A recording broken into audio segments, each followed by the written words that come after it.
Olá pessoal, boa tarde. Estamos aqui gravando mais uma aula vídeo para vocês. Hoje nós vamos abordar aqui o planejamento e controle. À noite, durante a nossa aula online, a gente vai poder falar um pouquinho mais sobre o Moodle, sobre como é que está desenrolando aí a nossa prova e tudo mais, né? Enfim, tirar dúvidas que vocês tiverem, tá ok? Então, às 19 horas a gente se encontra.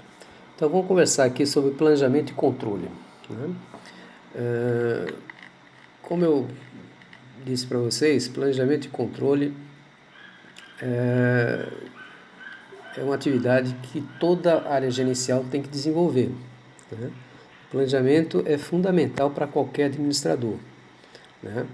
E planejamento é você fazer uma formalização do que se pretende, né? O que eu pretendo fazer amanhã, o que eu pretendo fazer daqui a um mês, daqui a um ano, daqui a 2 anos. Então, são planejamentos, né? Tem planejamento de curto prazo, médio prazo e longo prazo, né?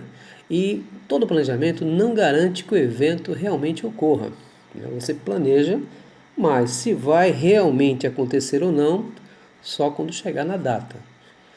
É uma declaração de intenções, né? Eu pretendo fazer isso, eu pretendo fazer aquilo. Amanhã eu vou acordar às 7 horas da manhã para estudar a administração da produção, essas coisas, né? A gente faz uma declaração, mas nem sempre cumpre, porque acontecem outras coisas e acaba mudando seus planos.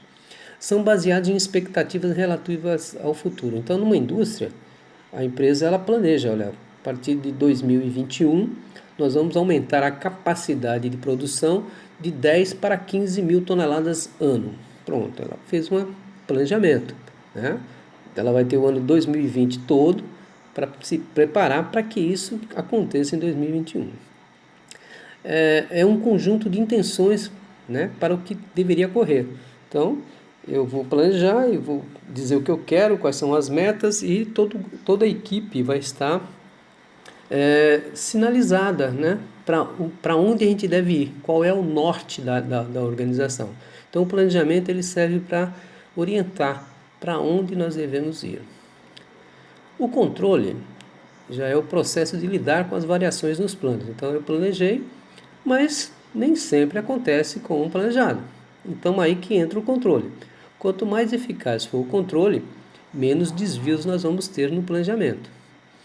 Pode significar redesenhar os planos a curto prazo. Então, às vezes, chegou lá, tinha né, vamos dizer, o Brasil aí comprou aí, por essa questão do coronavírus, comprou aí, não sei, 20 mil, 30 mil respiradores da China.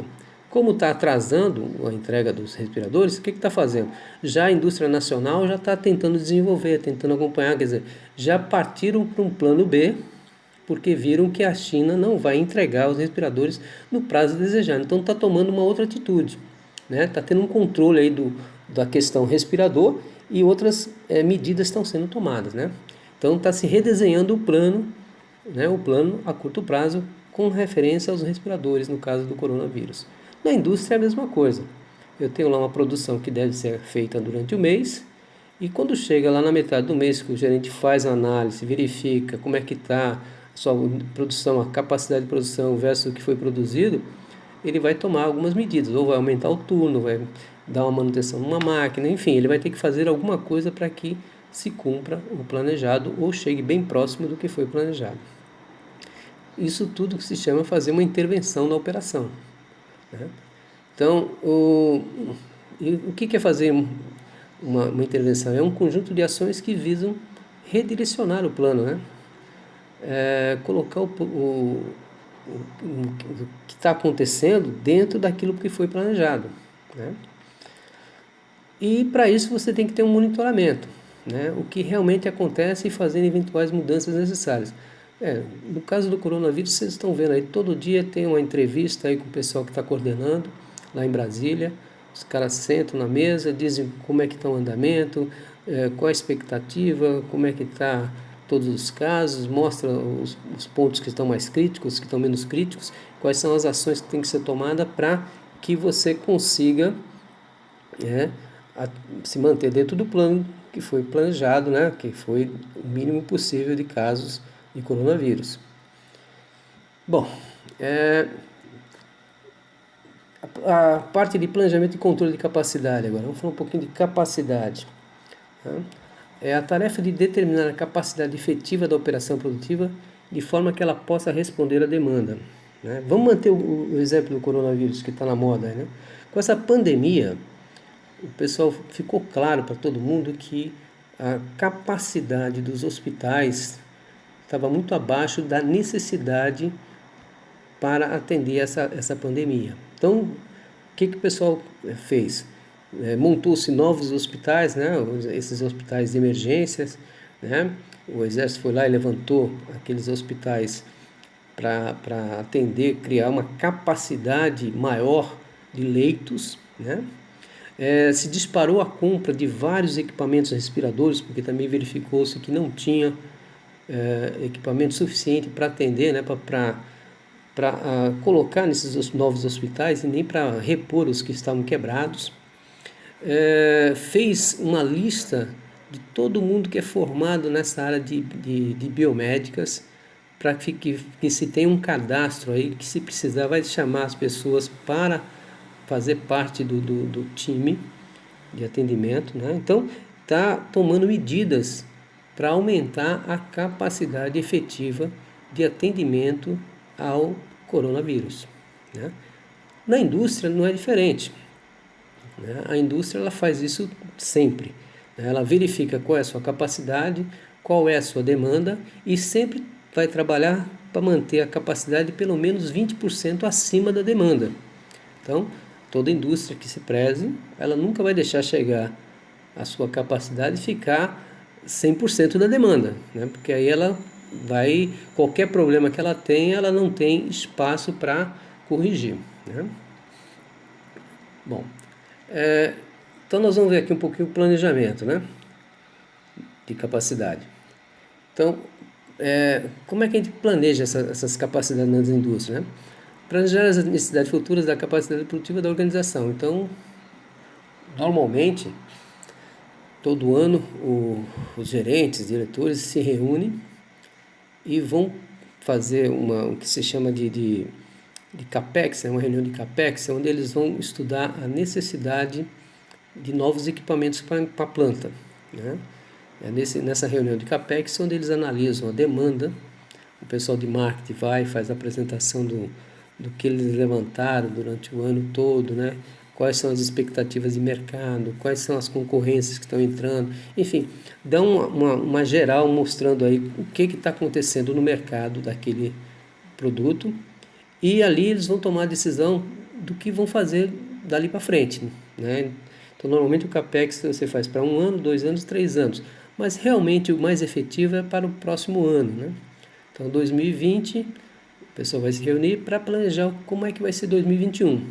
Quando há necessidade de grandes alterações e grandes compras, né, novas máquinas, mudança de processo e tudo mais, aí você já faz com uma antecedência de 2, 3 anos, você já vai planejar o que vai fazer daqui a 2 anos. Então, 2020, você planeja que em 2022, 2023, você vai estar com uma capacidade ampliada de tanto, e para isso já dispara o plano hoje, né?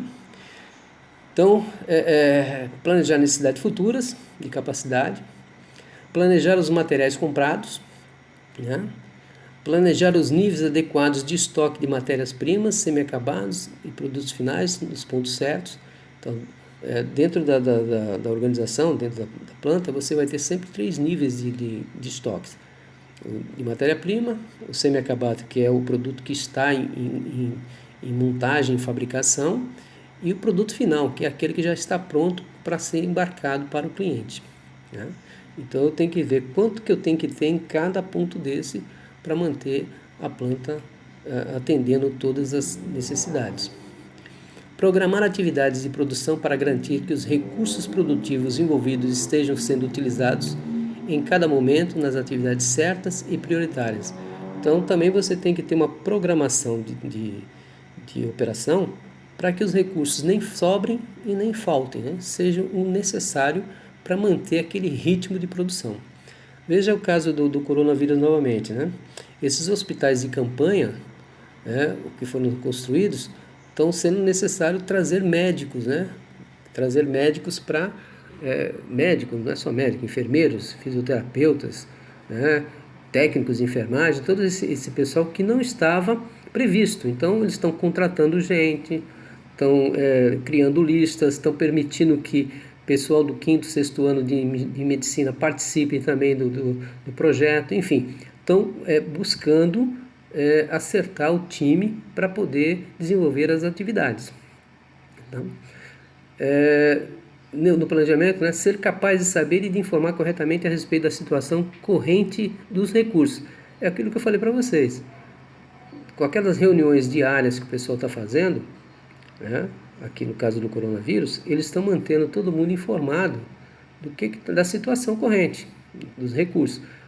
Se tem leitos, se tem mão de obra, se os ventiladores vão chegar, qual é o plano B com relação aos ventiladores. Todo dia aparece uma universidade aí com um projeto novo aí de um ventilador. Enfim, estão todo mundo se mexendo para poder criar a capacidade necessária para atender ao evento coronavírus. Na indústria é a mesma coisa, né? Os gerentes, os diretores vão estar sempre buscando alternativas caso ocorra algum imprevisto, para poder garantir que a capacidade tenha capacidade para atender os pedidos, né? Vamos dizer que um determinado equipamento principal quebre, né? Haja uma danificação e esse equipamento vai demorar um mês para ser consertado. Então a empresa vai ter que tomar atitudes e ver como é que ele vai resolver isso. Se vai comprar de terceiros, se vai colocar máquinas mais antigas para fazer isso, se vai aumentar o número de turnos. Então são decisões que são tomadas, né, durante esses planejamentos. Ser capaz de prometer os menores prazos possíveis aos clientes e depois fazer cumpri-los. Então, isso é importante, né? Numa indústria, a confiabilidade é muito importante, porque se eu prometo com o cliente que vou entregar para ele o produto dele no dia 10 de janeiro e chega no dia 10 de fevereiro e ainda não entreguei, aquele cliente pode estar tendo sérios problemas. Veja o exemplo aí do coronavírus, né? Nós éramos para ter recebido aí mais de 30 mil respiradores da China, né, agora no início do mês de abril, e até agora nada desses respiradores, e está aí todo mundo preocupado, né, que pode ser que tenha um problema sério por falta de respiradores. Não adianta ter os leitos, ter os médicos, se não tiver os respiradores. Ser capaz de reagir eficazmente, então isso também é muito importante, você ter capacidade para reagir, né, e reagir de uma forma eficaz. Bom, planejamento e controle de capacidade, como fazer, né? Então, estratégias de capacidade de longo prazo, né? O que eu tenho que fazer? O que eu vou analisar? Quando eu estou pensando em longo prazo, eu vou analisar a variação da demanda, né? Eu vou pensar lá na frente, olha, hoje nós estamos aí com uma demanda de 10 mil peças por mês, mas a partir do ano que vem vai subir para 15 mil, né? O que nós vamos ter que fazer no nosso layout, né? Qual o layout mais apropriado, né? Quais são as máquinas que eu vou ter que ter? Quantas pessoas eu vou ter que contratar? Então, isso daí já é uma análise lá na frente, né? A curto e médio prazo, né? São tomadas de decisão dentro das restrições dos limites de capacidade física estabelecidos.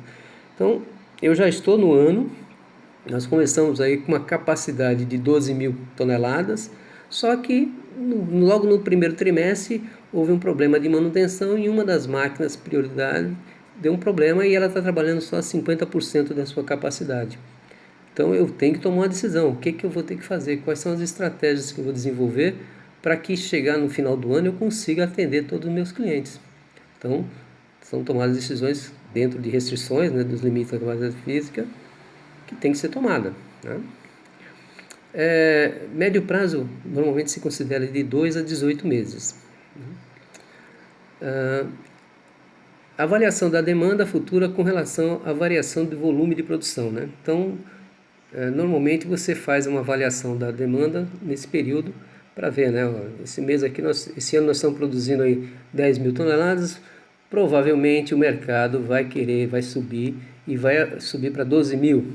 Então nós temos uma folga, então não há necessidade de fazer nada esse ano, mas para o ano nós já temos que colocar um projeto para lá. Então, enfim, você sempre está avaliando né, a sua capacidade.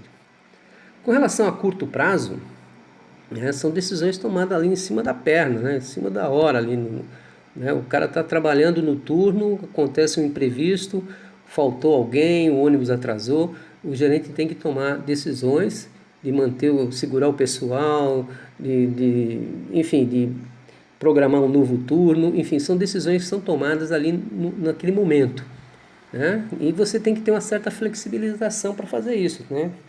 Só que toda tomada de decisão desse gênero acaba trazendo alguns, vamos dizer assim, alterações no custo, né? Enfim, nós vamos ver mais para frente. Mas exemplo no hotel, né? Restaurante, banco, por exemplo, no hotel. Às vezes você está lá num hotel, quer dizer, o hotel está cheio, né?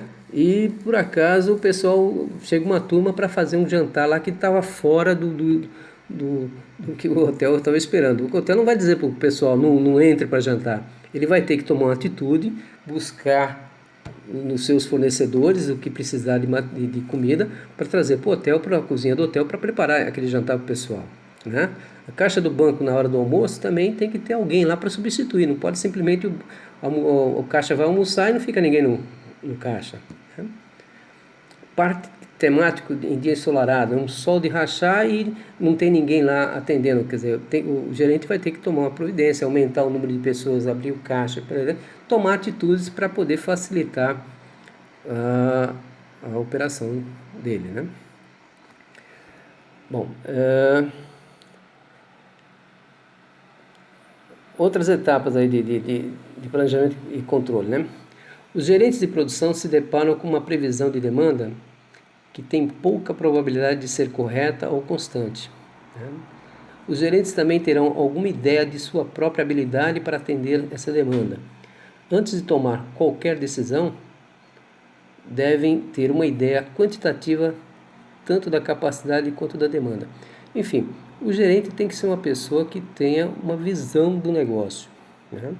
Que conheça o negócio e também conheça o seu departamento. Porque conhecendo o negócio, ele vai ter uma visão da demanda.